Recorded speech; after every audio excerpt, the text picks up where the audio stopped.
Ridha Allah subhanahu wa ta'ala adalah salah satu dari sifat. Nabi SAW mengatakan, laisa lil mu'min ayyudhilla nafsahu. Mukmin itu jangan sampai menghinakan diri. Sejarah hamba yang Allah sebutkan dalam Al-Quran, di antara tujuan besarnya adalah agar menjadi pelajaran. Bismillahirrahmanirrahim. Assalamualaikum warahmatullahi wabarakatuh. Alhamdulillahi rabbil alamin. Alhamdulillahilladzi hadana lihadza wa ma kunna linahtadiya laula an hadana Allah. Asyhadu an la ilaha illallah wahdahu la syarika lah wa asyhadu anna Muhammadan abduhu wa rasuluh.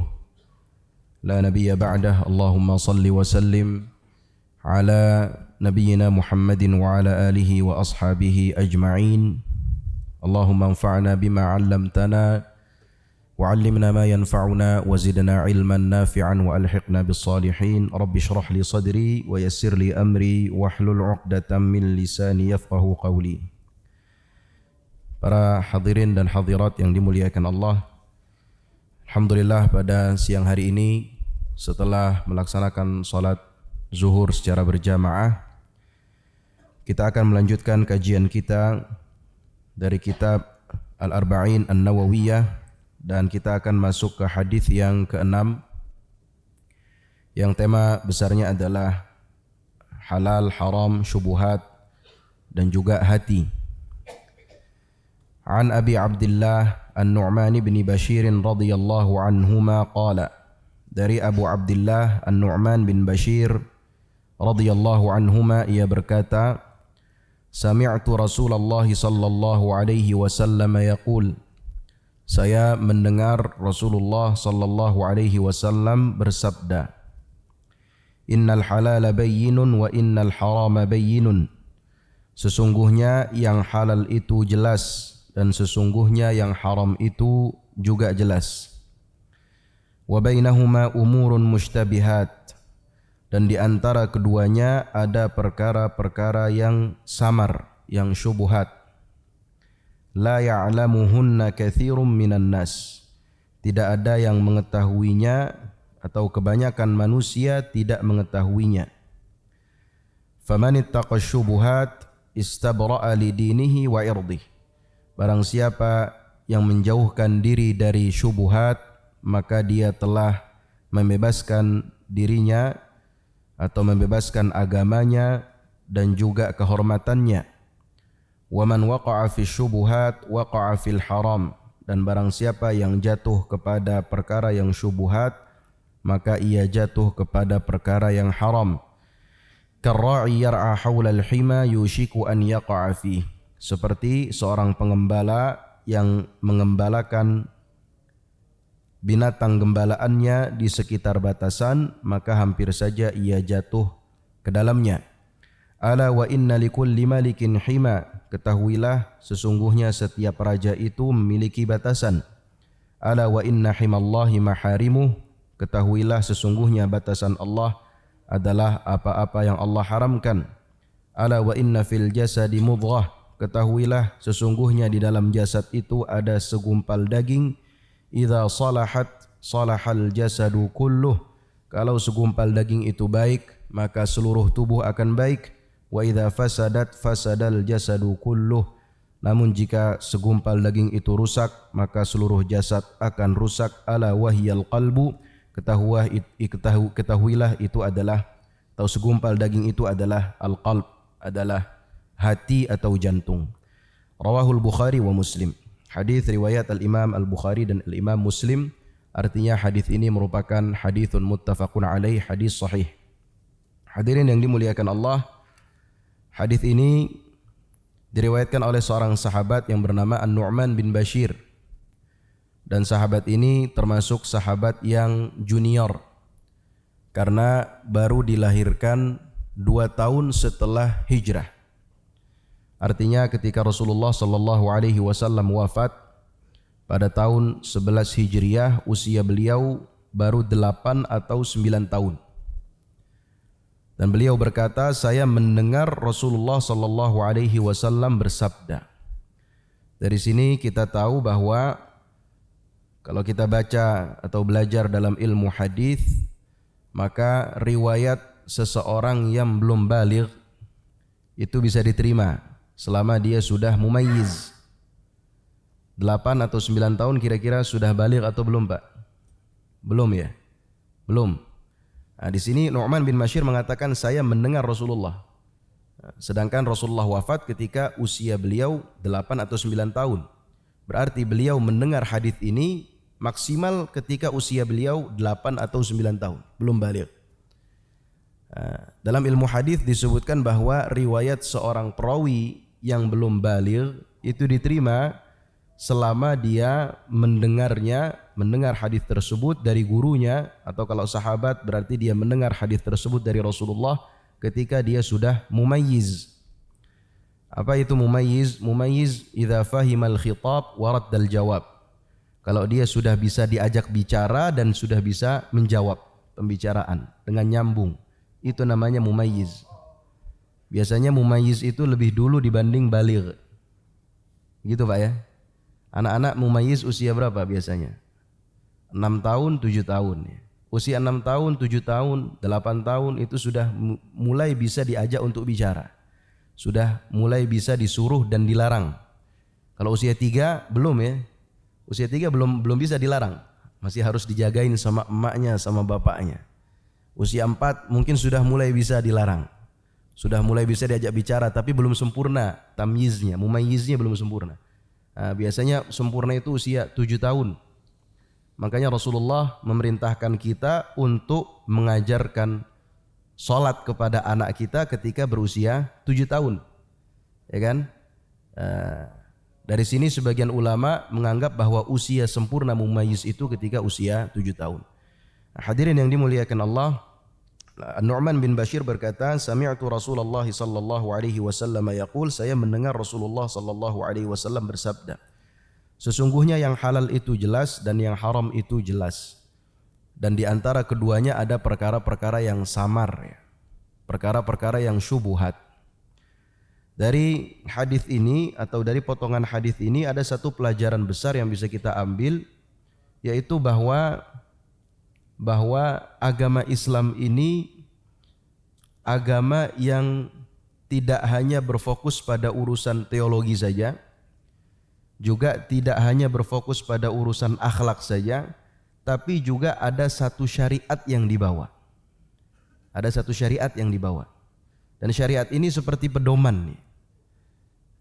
Dan inti atau inti dari syariat itu kan halal haram, Pak. Mana yang boleh, mana yang tidak boleh.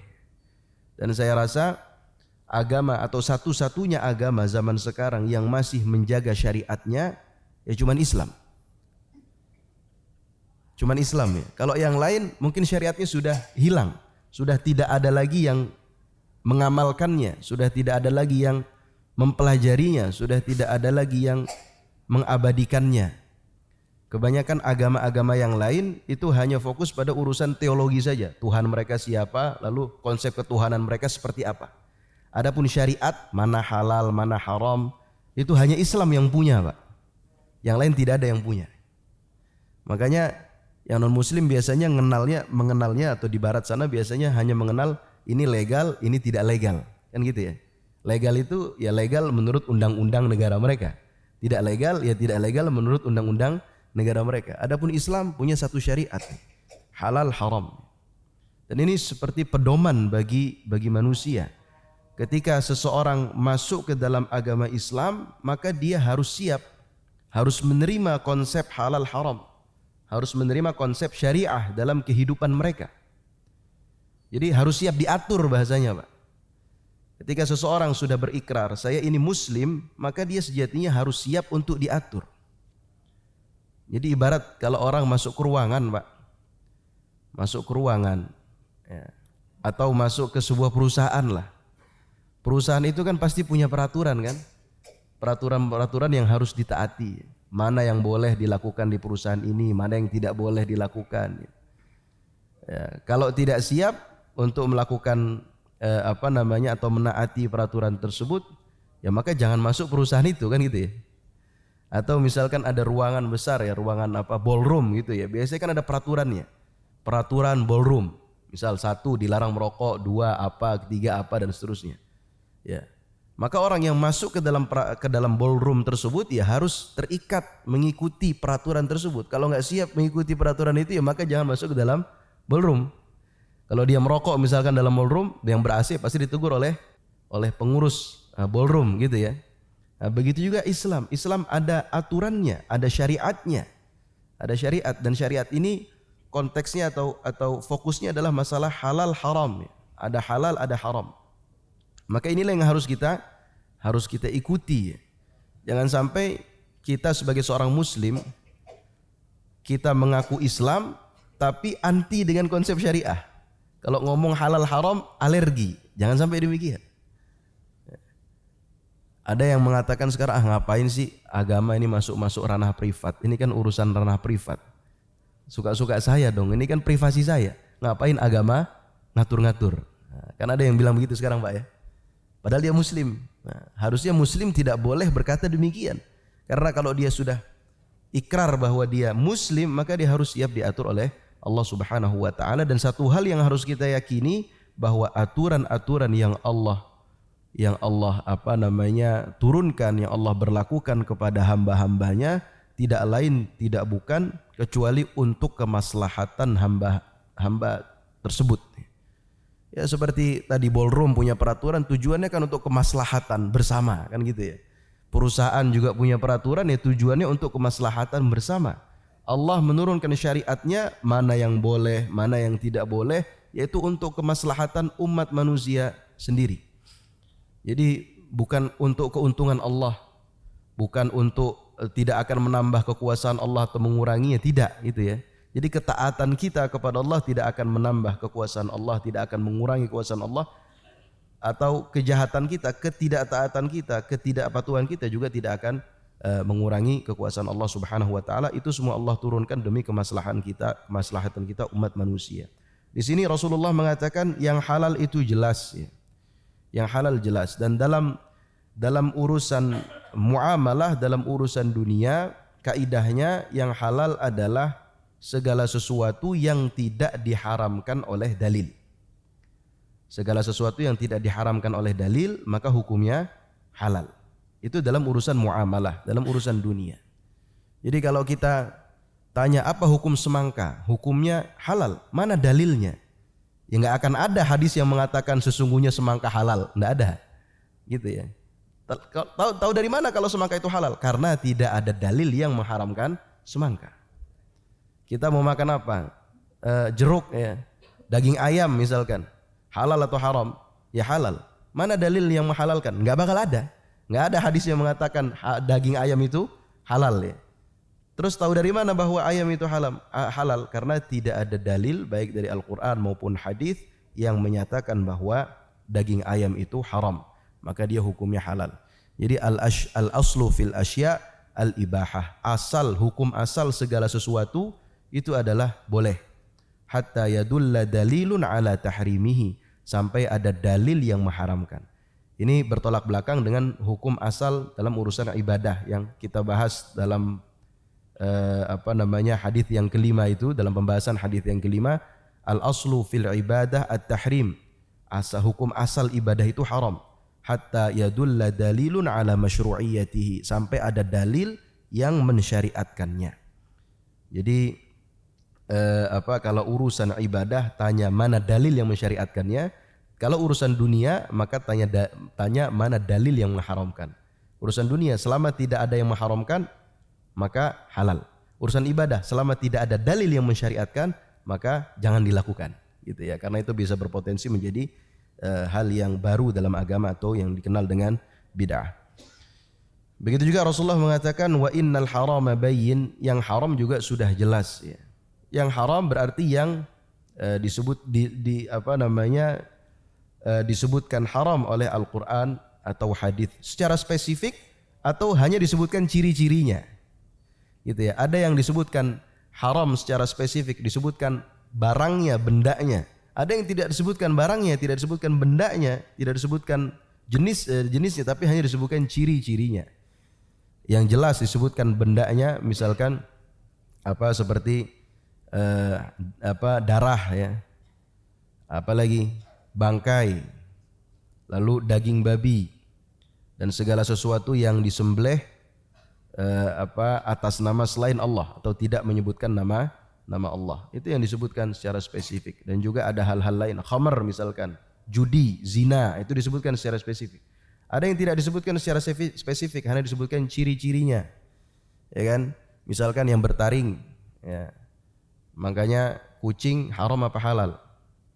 Haram. Loh, kan enggak ada dalil yang mengharamkan kucing. Ada, tapi tidak disebutkan secara spesifik, disebutkan ciri-cirinya. Dia bertaring, kan begitu. Dan seterusnya. Jadi kata Rasulullah, yang haram juga sudah jelas. Maka kita sebagai seorang muslim ketika sudah tahu konsep halal, konsep haram, baik dalam urusan makanan, dalam urusan muamalah, baik urusan muamalah maliyah, muamalah yang sifatnya harta, atau muamalah yang sifatnya hubungan antara manusia, begitu ya. Menikah itu halal, zina itu haram, kan begitu ya. Jual beli itu halal, riba itu haram, dan seterusnya. Kalau kita sudah tahu akan hal itu, maka yang dituntut dari kita sebagai seorang muslim adalah menaatinya, berusaha untuk selalu menaatinya. Memang ada saja muslim yang jatuh kepada hal-hal yang haram, ya, maka dia harus segera bertaubat kepada Allah Subhanahu wa taala dan jangan sampai terbesit dalam hatinya untuk meremehkan hal tersebut. Lalu beliau berkata, wa bainahuma umurun mushtabihat, di antara yang halal dan haram itu ada perkara-perkara yang mushtabihat. Mushtabihat itu dari kata syabiha. Artinya mirip, Pak. Jadi dia dibilang halal ya mirip sama yang halal, dibilang haram juga mirip sama yang haram. Makanya disebut perkara yang samar. Ini halal atau haram? Karena dilihat dari satu sisi kok mirip sama yang halal, dilihat dari sisi yang lain ternyata juga mirip sama yang haram. Ini yang disebut dengan perkara yang samar. Nah, perkara yang samar ini sejatinya bukan sebuah hukum, Pak. Jadi samar itu bukan sebuah hukum. Samar itu bukan sebuah hukum. Jadi hukum itu kalau halal haram, halal haram. Kalau dalam urusan dalam urusan dunia gitu. Jadi syubhat itu, kenapa ada syubhat? Sebab utamanya kembali kepada dua sebab. Kembali kepada dua sebab utama. Yang pertama bisa karena keadaan orang tersebut. Dia tidak tahu ilmunya. Gitu ya. Dia nggak tahu ini halal atau haram. Padahal mah hukum aslinya ada. Gitu ya. Tapi dia nggak tahu. Maka bagi dia perkara tersebut syubhat karena dia tidak tahu hukumnya. Jadi ada sebab yang kembali kepada keadaan orang tersebut karena dia tidak punya ilmunya, maka dia syubhat. Ada juga yang sebabnya adalah karena dalilnya. Karena dalilnya. Yang dilihat yang sebabnya karena dalilnya ini kembali kepada dua hal. Yang pertama karena keotentikan dalilnya itu diperselisihkan. Gitu ya. Keotentikan dalil diperselisihkan. Jadi ada sebagian ulama yang menganggap bahwa hadis ini misalkan sahih, tapi sebagian yang lain menganggap hadis ini dhaif. Yang menganggap sahih akhirnya mengatakan bahwa ini halal, yang menganggap dhaif akhirnya mengatakan ini menjadi haram. Contoh gitu ya. Sehingga terjadilah perbedaan pendapat. Sehingga orang-orang yang di bawahnya yang mengikuti para ulama menjadi bingung. Ini boleh apa enggak sih? Kata ulama ini boleh, tapi kalau kata ulama yang ini enggak boleh. Akhirnya menjadi syubhat bagi mereka. Kenapa? Dilihat dari keotentikan dalilnya, diperselisihkan gitu ya. Dari sisi subut dhanniyatut thubut ya. Dhanniyut thubut. Ada juga yang dalilnya disepakati kesahihannya, disepakati keotentikannya, tapi dari sisi pengambilan dalilnya itu yang diperselisihkan oleh para ulama ya. Yang disebut dengan dhanniyut dalalah. Jadi dalilnya sahih tapi diperselisihkan bagaimana cara pengambilan dalilnya sehingga para ulama akhirnya berbeda pendapat. Karena perbedaan pendapat tersebut akhirnya yang di bawah menjadi bertanya-tanya. Jadi hukumnya seperti apa sebenarnya gitu ya. Bisa karena sebab-sebab tersebut sehingga terjadi syubhat. Nah, ulama-ulama yang mereka punya pendapat baik yang mengatakan halal atau yang mengatakan haram, mungkin mereka tidak ragu untuk mengatakannya gitu ya. Contoh misalkan makan daging kuda. Ya kan? Halal apa haram? Para ulama berbeda pendapat. Ada yang bilang halal, ada yang bilang haram, gitu kan? Yang bilang halal itu mereka yakin dengan pendapatnya. Yang bilang haram juga yakin dengan pendapatnya. Tentunya masing-masing ada dalilnya kan gitu. Cuman kita yang di bawah ini yang tidak punya ilmu akhirnya bingung. Jadi ikutin yang mana nih? Sehingga kan menjadi syubhat buat kita, gitu ya. Makan daging buaya misalkan. Ada sebagian ulama yang bilang boleh karena dia hewan laut. Ada yang sebagian atau hewan air gitu ya. Ada sebagian ulama yang bilang tidak boleh hukumnya. Kenapa? Karena dia di air tapi di darat juga. Amfibi, ya kan? Nah, ulama yang mengatakan boleh yakin dengan pendapatnya. Ulama yang mengatakan tidak boleh haram juga yakin dengan pendapatnya. Tapi kita yang tidak punya ilmu akhirnya bingung. Jadi boleh atau tidak, gitu ya. Sehingga menjadi syubhat. Jadi syubhat ini sejatinya bukan hukum, tapi bisa kembali kepada kita, karena kita nggak tahu akhirnya menjadi syubhat bagi kita. Tapi bagi orang yang tahu maka tidak menjadi syubhat bagi dia apakah dia halal atau haram. Makanya Rasulullah tegaskan tentang perkara syubhat ini, la ya'lamuhunna katsirum minan nas. Kebanyakan manusia tidak ada yang tahu. Artinya ada sebagian manusia yang tahu hukumnya. Nah, hadirin yang dimuliakan Allah, maka kita selama belum yakin tentang hukum sesuatu apakah boleh atau tidak boleh, kaidahnya adalah lebih baik kita tinggalkan, gitu ya. Kalau kita masih ragu ini boleh apa enggak sih, lebih baik kita tinggalkan, apalagi masih ada alternatif yang lain, gitu ya. Kecuali misalkan tidak ada alternatif harus kita ambil yang itu, oke lah, mungkin bisa kita tempuh tapi dengan penuh kehati-hatian. Tapi kalau masih ada alternatif yang lain dan di depan kita ini syubhat, lebih baik kita tinggalkan. Sampai kita bertanya kepada ahli ilmu, lalu kita tahu hukumnya, yakin apakah itu halal atau itu haram, baru kita amalkan. Tapi selama belum yakin, masih syubhat, belum mendapatkan jawaban yang puas karena ketidaktahuan kita atau karena keterbatasan kita untuk mencari jawaban, maka lebih baik kita tinggalkan. Karena Rasulullah sallallahu alaihi wasallam di sini mengatakan, man waqa'a fi syubuhat waqa'a fil haram. Orang yang banyak melakukan hal-hal yang syubhat, maka suatu saat dia juga akan jatuh kepada yang haram, gitu ya. Lalu Rasulullah beri perumpamaan di sini seperti seseorang yang mengembala binatang gembalaannya di sekitar batasan milik raja. Jadi raja di zaman dahulu atau para raja di zaman dahulu itu punya tanah-tanah yang diberi patok ya. Yang diberi patok, gitu ya. Ini tanah milik raja, tidak boleh siapapun melewati batasan tersebut, atau tidak boleh bagi siapapun untuk mengembalakan binatang gembalaannya melewati batasan tersebut. Kalau ada pengembala yang mengembalakan dombanya misalkan jauh dari tanah itu, jauh dari batasan itu, maka dia akan aman, ya kan? Apalagi binatang gembalanya itu banyak, ratusan atau mungkin ribuan. Jauh dia gembalakan dari batasan tanah itu, maka dia akan aman. Tapi kalau dia gembalakannya di dekat batasan tersebut, di dekat batasan tanah yang dilarang oleh raja, maka mungkin aja 1, 2 dombanya, 3 dombanya, 10 dombanya akan melewati batasan tersebut dan dia akan mendapatkan hukuman dari raja yang membuat peraturan. Lalu Rasulullah tegaskan di sini, ala wa inna likulli malikin hima, ketahuilah sesungguhnya setiap raja itu punya batasannya. Ala wa inna himallahi maharimuh, dan ketahuilah bahwa batasan-batasan Allah adalah apa-apa yang Allah haramkan. Jadi kita sebagai seorang muslim ya, berusaha untuk meninggalkan yang syubhat, apalagi yang haram. Kalau haram sudah pasti harus kita tinggalkan, tidak ada pilihan. Yang syubhat sebisa mungkin, seberusaha mungkin untuk kita tinggalkan agar tidak jatuh kepada hal-hal yang Allah haramkan. Dan ini disebut dengan sifat wara' ya. Wara' adalah sifat berhati-hati dalam beragama. Salah satunya dia berusaha untuk meninggalkan hal yang syubhat.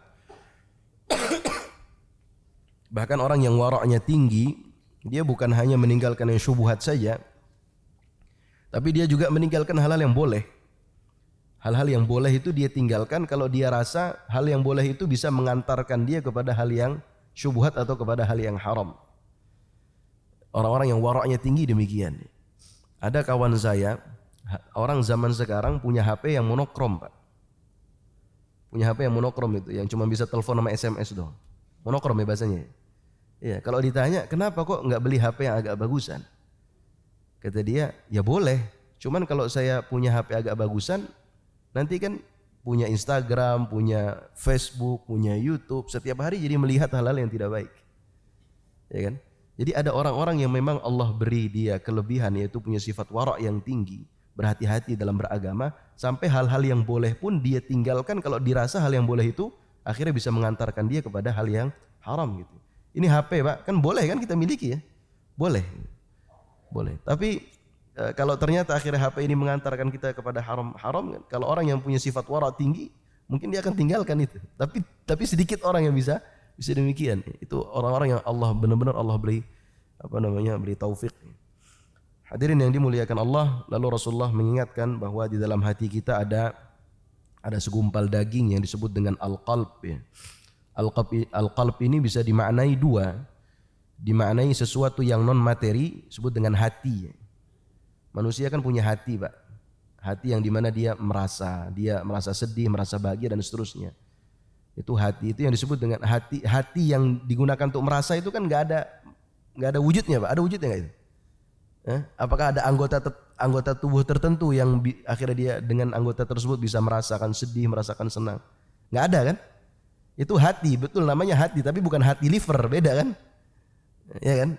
Itu yang disebut dengan jiwa, itu ya. Manusia itu punya jiwa, punya ruh. Dengan ruh itu dia bisa merasakan sedih, merasakan senang, dan seterusnya.